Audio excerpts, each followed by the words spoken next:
that are going on this weekend. So without further ado, thanks very much, Rob Ferguson. Thank you. Thanks very much, Selina.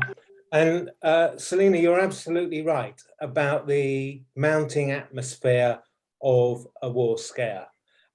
Each day ratchets up the ante with statements from Washington and Britain and other Western capitals. And just in the last few hours, we have the intervention from Keir Starmer.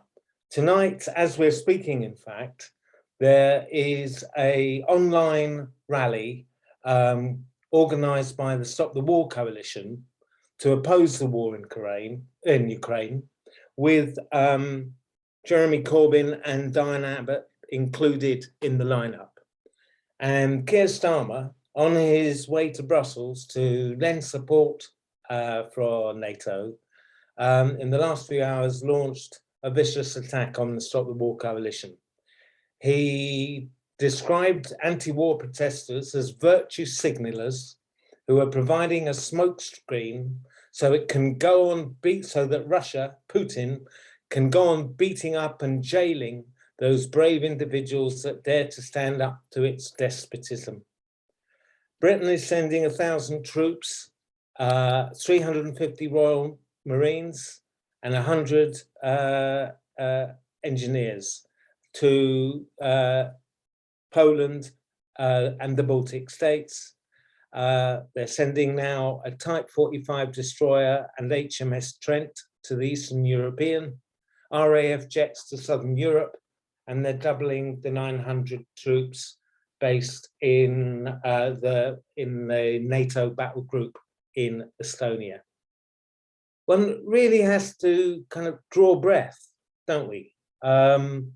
This is not how what was called the end of history, the end of conflict between the major powers that we were promised would follow from the fall of communism in the 1990s.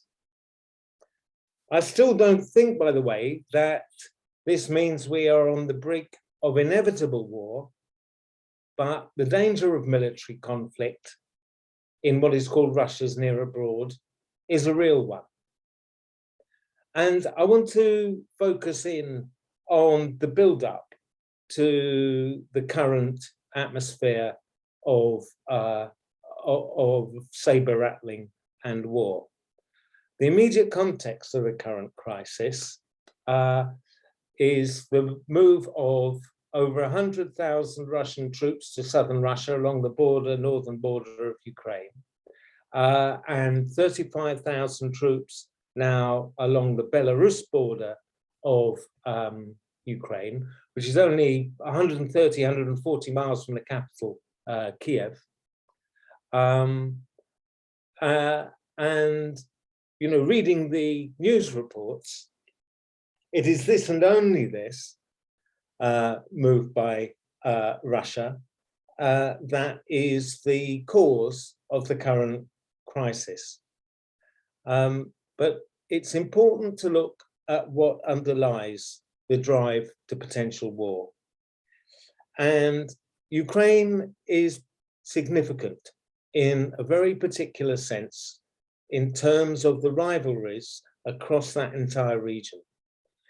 Ukraine has been the pivot of imperialist rivalry over what is called Russia's near abroad. In its northern border lies only a mere 300 miles from Moscow. I just want to share a screen and put up a map which I think might be helpful. Okay, can everyone see that? Yeah. So this is Russia's near abroad. In blue, the Baltic states. In red, Ukraine, bordered by Belarus, Moldova, Poland. The Black Sea, crucial geopolitical importance. Crimea, there in black, is the base of the Russian Black Sea Fleet, their only route out to the Mediterranean through the Bosphorus Straits into the Aegean there.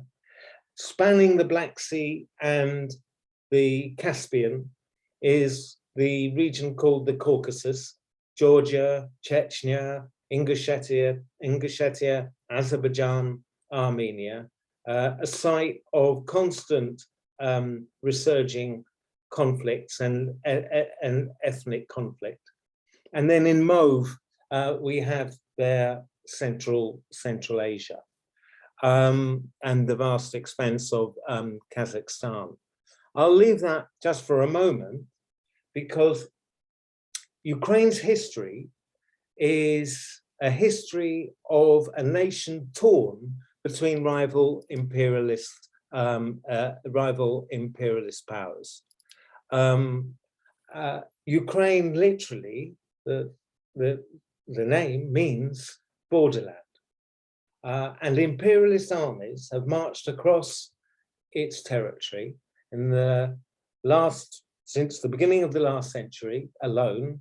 The Tsarist armies, the Polish army, the Austro-Hungarian Empire, and then the German and Soviet armies.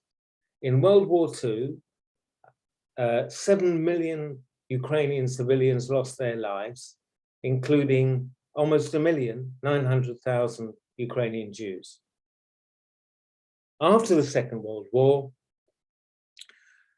the Cold War divided the world essentially into two rival imperialist camps.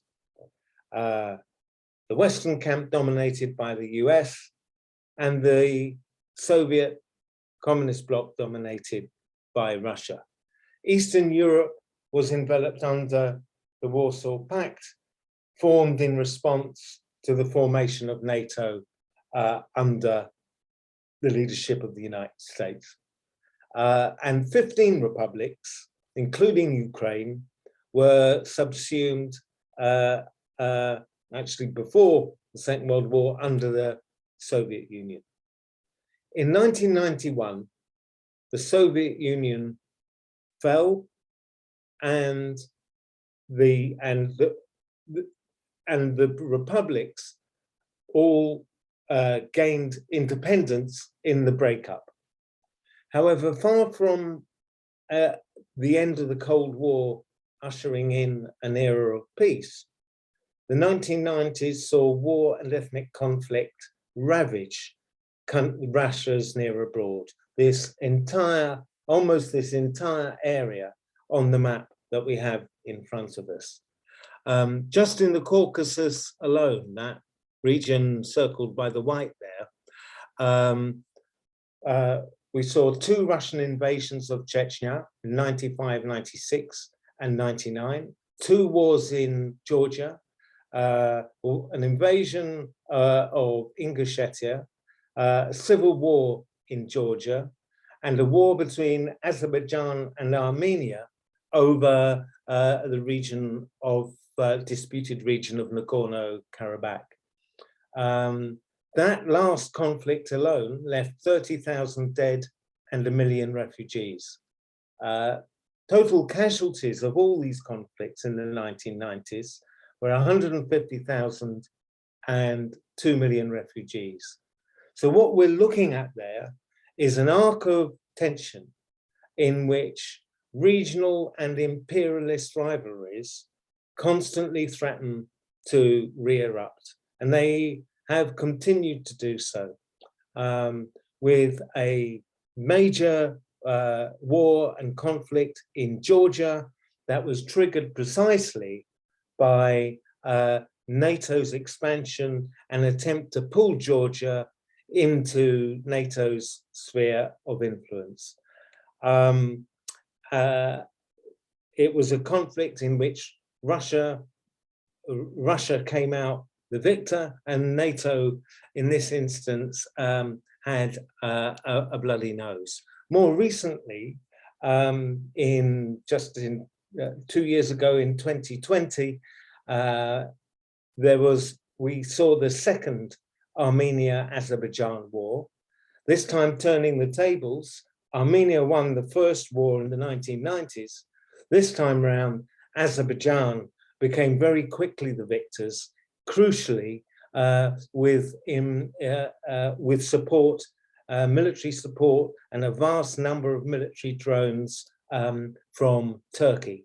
Turkey is also trying to extend its influence over the entire Black Sea region. As you can see, it borders the southern edge of the Black Sea. And that war left 7,000 dead. Then we had the protests against the regime in Belarus and Kazakhstan, and now we're facing the most intensive, the greatest intensification of conflict in Ukraine. And I just want to show one other map before I continue. Just one moment, sorry, just get that, because I think this might help. That top map, there are the gas pipelines spanning across the entire, both Russia and right across its near abroad into Europe. And the bottom are the oil pipelines and tanker routes across the region and the Caspian and the Black Sea.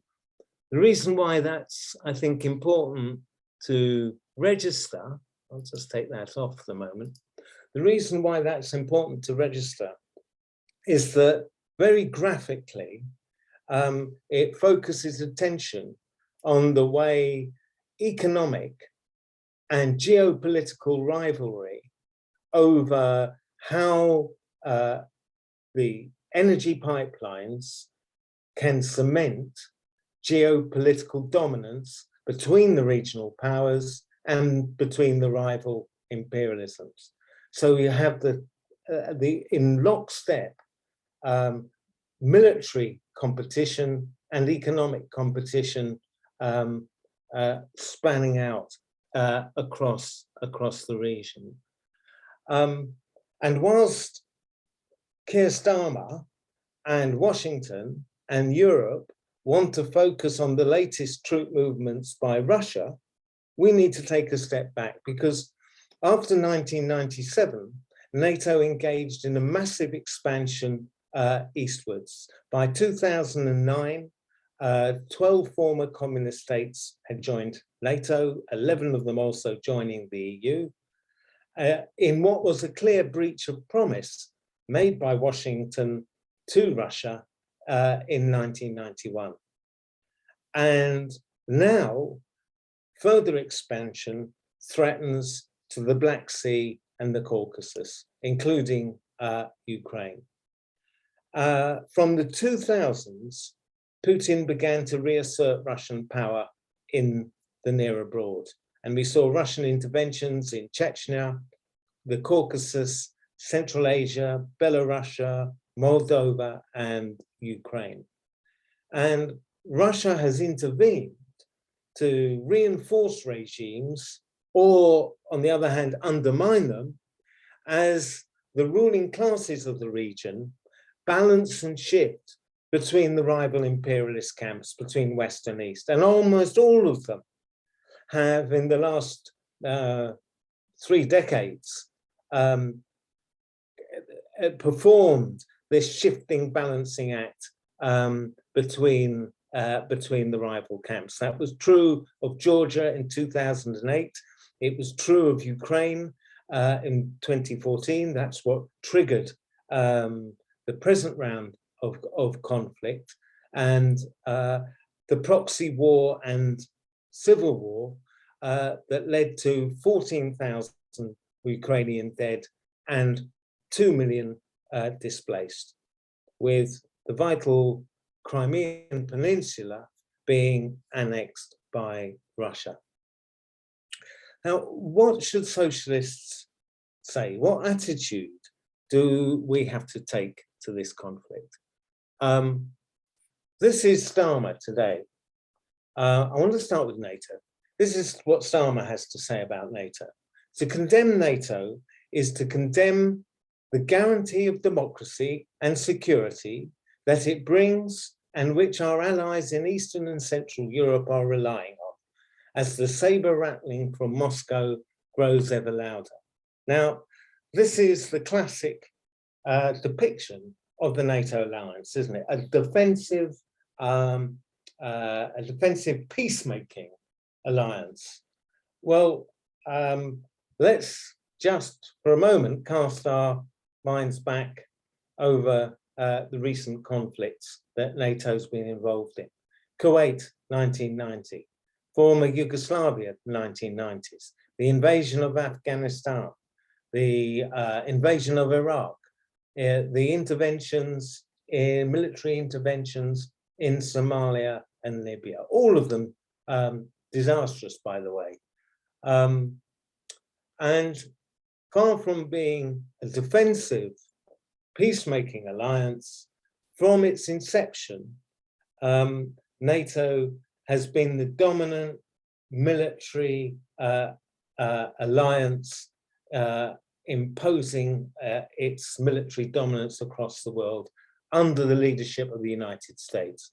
From 1949 to the present, every single one of NATO's 19 supreme military commanders has been from the United States.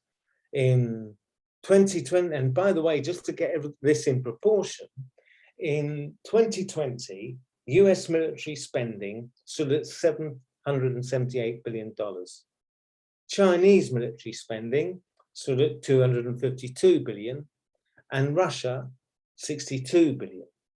Now, it's very important to say that this does not make China, Russia, and so forth more peace-loving, and certainly it should not mean that we defend their militarism or their oppression of subject peoples. And here it's important to understand what we mean when we refer to imperialism, because there's different ways of understanding imperialism. Sometimes it can be treated almost like a boxing match. It's not a boxing match between different rivals. One gets knocked out, someone else steps into the ring. It's important to understand imperialism as a system of competition between states that's inherent to modern capitalism. Every imperialist power has all claims that its own militarism is defensive. This was true in the First World War. It's true of all wars, and it's true of all sides in all wars. And they all denounce the crimes against humanity and the militarism of their rivals while concealing their own. For the United States and Europe, Russia is a rival, not least partly because of the alliance that it's forging with China, which is the West's main rival in global terms. Thanks. And therefore it has to be contained. Russia has, despite its relative weakness, built up vast foreign reserves from its resources of oil and gas. It's got the 6th largest foreign reserves in global terms. It's a nuclear power. It's got a large and now increasingly modernized army. And this has enabled Russia to intervene elsewhere in the world, for example, in Syria, taking advantage of the relative decline in American power since the Second World War. Well, where does that leave us today? While it may be true that neither side wants open war, the nature and character of imperialism that I've described exerts a compulsion on these rival powers, on these rival states. And there's a pressure on both sides to show their strength and exercise their strength in geopolitical terms. And neither side wants to be the first to blink. and this isn't new, it's a feature of war that military and economic rivalries escape beyond the immediate intentions of the contenders. And therefore we're facing an incredibly dangerous situation, an unstable situation. I want to turn in my conclusion, however, to the other side of the coin, to class struggle, because this region isn't simply a region of great power rivalry and regional rivalries. It's also a region of class struggles. We saw most recently in Kazakhstan, in Central Asia, mass protests that shook the regime, erupting first over fuel prices in the Western regions, spreading then across the country, escalating to demands for an end to a regime that had held power since 1991. Brutally suppressed, demonstrators shot down, and Russian troops sent in to demonstrate support for the regime itself. Similarly, in 2020, we saw very similar protests in Belarus, again heavily put down. In October 2020, in Kyrgyzstan, mass protests against election fraud and the storming of parliament and the resignation of the president.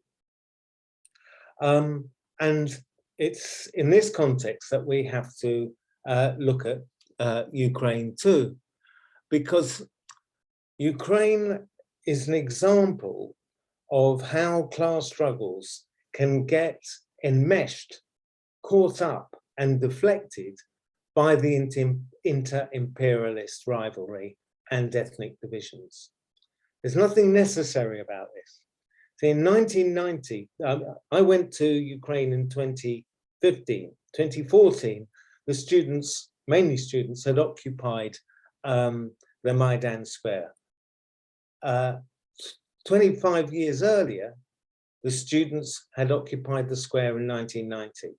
They were inspired in large part by the miners of the Donbass, the Russian-speaking, in eastern Ukraine, who had occupied the squares in a wave of miners' strikes across the Soviet Union that was a key factor in bringing down the Soviet Union itself 2 years later. They were also inspired by the student protests in Tiananmen Square. However, what was interesting, their demands for independence, a referendum on independence, democratic reform, economic demands, they found themselves in a stalemate. The regime wasn't confident to push them off the square, but it wasn't enough to get the regime to concede. And then it was cracked when the workers of the Arsenal plant, the biggest plant in Kiev, marched in columns to join the students in the square, shouting one word, interestingly, Arsenal, the name of their factory, not the football team. And that night, the government caved in to all the students' demands. And in the vote for independence in 1991, there was a uniformity that united Ukrainians east and west. Nowhere was less than an 84% turnout. And in the east, the vote was 83% for independence in the Russian-speaking areas, in other words, to break from the Soviet Union. Tragically, the Maidan revolt of 2014 took a different direction altogether. And rather than looking to unite Ukrainian workers east and west against both the Ukrainian oligarchs and the two rival imperialisms, Russia and the West, the protest turned to the EU and NATO. And the result was a reactionary nationalism in both West and Eastern Ukraine. In the West, the most reactionary ethnic chauvinism that harked back to the collaborators with the Nazis in the Second World War, riven with anti-Semitism and so forth. And in the East, great Russian chauvinism, also, by the way, manifesting anti-Semitism and all the rest of it. What in another context, the Irish revolutionary James Connolly termed a carnival of reaction. You could almost apply it to Ukraine.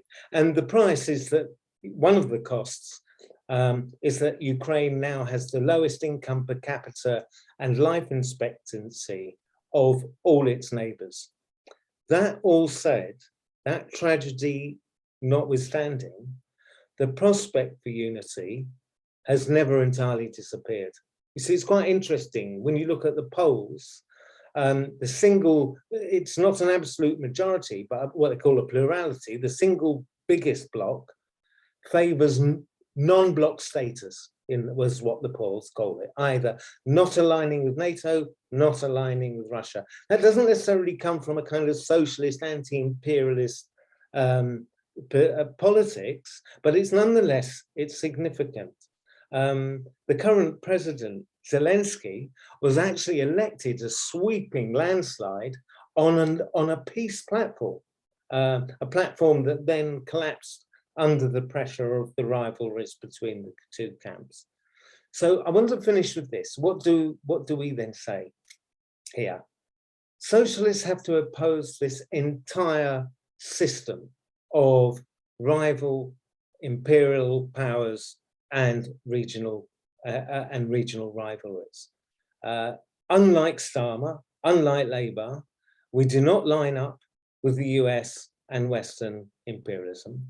And unlike, unfortunately, some on the left, we do not support China or Russia in their own imperial ambitions either, or support them or their allies against revolts by their own people, as in Kazakhstan, Belarus, Xinjiang, the Uyghurs in China, or Hong Kong.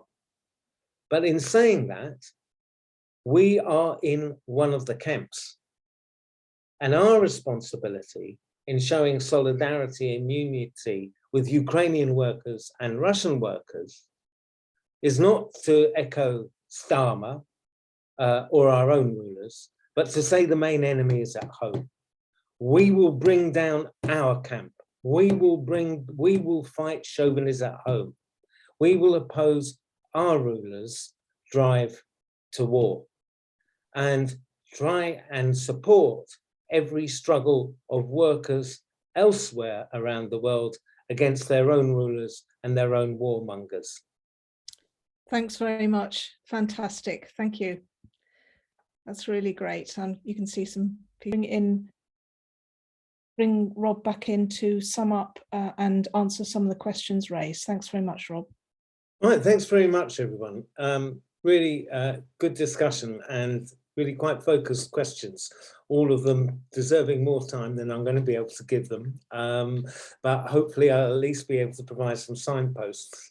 I think actually I'll just start with the questions raised by Lou and Charlie. There is protest in Russia and there is dissension, and that grows every time the regime is unable to sustain deliver on the economic front.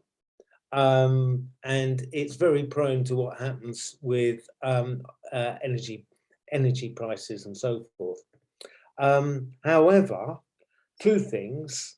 I don't think one can say that Putin has experienced, a serious challenge from below, both because of the quite intense repression from the regime against any kind of protest or demonstration, and indeed their control of the media, which isn't just kind of control of TV and radio stations. When you do the head count of the number of journalists that have been assassinated in Russia, it really starts to get quite chilling. However, it is quite interesting that when you look at, you couldn't say there is an anti-war movement as such as we would understand it here. in Russia. The takeover of Crimea was very, very popular in Russia. I've got friends in Russia who are opposed to it, and their life was incredibly difficult. They were really under siege and under threat.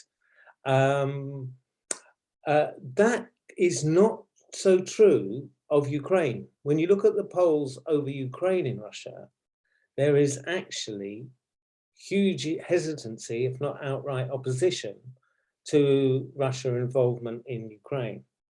And I think this touches on some of the other questions. You see, it's sometimes argued that Putin is doing this just for purely internal reasons, for reasons of internal politics. Well, that doesn't really stand up. I mean, obviously, like any regime, they will bang the war drum and try and whip up nationalism. But I don't believe you can explain the drive to war and Russia's moving of troops to the southern frontier on the basis of somehow whipping up national fervor or popularity. There just isn't the evidence for that. I want to come to Martin's question. I mean, I think, of course, while it is true that Russia, in a sense, has espoused neoliberalism, tried to forge economic unions and so forth, they are far weaker economically, far weaker than the European Union and its ability to exercise economic dominance in the region is weaker. It's not insignificant by any means, especially when it comes to trade, energy pipelines, and so forth. However, it is weaker, and there is therefore a greater reliance on military muscle.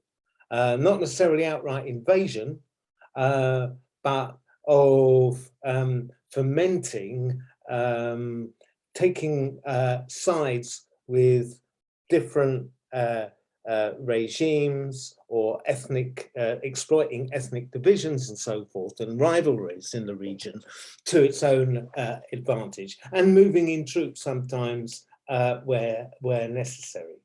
I think the big factor here, when you look at the economy, is the relationship between Russia and China. And this touches on the question that I think, was it John asked, someone asked, about the difference in attitude towards Kazakhstan, well, no, it was Charlie, I think, compared to Ukraine. And see, it's quite interesting. Kazakhstan's quite an important example. Kazakhstan, until recently, the regime policy was what they called multivalent. In other words, they didn't align themselves with Russia, China, or the West. They tried to develop economic and diplomatic relationships, with all the powers. When the regime comes under challenge, however, that all falls apart, because who does the regime have to turn to in order to shore itself up is Russia. And that same is true in Belarus, and the same was true in Ukraine in 2014. And it is true that the US and UK has a different strategy towards, has been silent, hasn't it, on Kazakhstan. Well, let me just sort of put it in context. The big dominant economic powerhouse in Central Asia is not Russia, it is China. 42% of Kyrgyzstan's GDP is debt to China. Kazakhstan, 12%. China's Belt and Road project is the key geopolitical, if you like, project in Central Asia. By contrast, the United States accounts for a mere 3% of Central Asia's trade. Russia's share of foreign trade with Central Asia exceeds 46%. And Russia buys approximately 80% of Central Asian oil and gas and accounts for nearly 2/3 of their export revenues. Now, this web of relationships has brought, actually, initially Russia and China have moved from a position of growing rivalry, moved back into, certainly for the time being, collaboration and cooperation. This means that, largely speaking, the West is left out of Central Asia.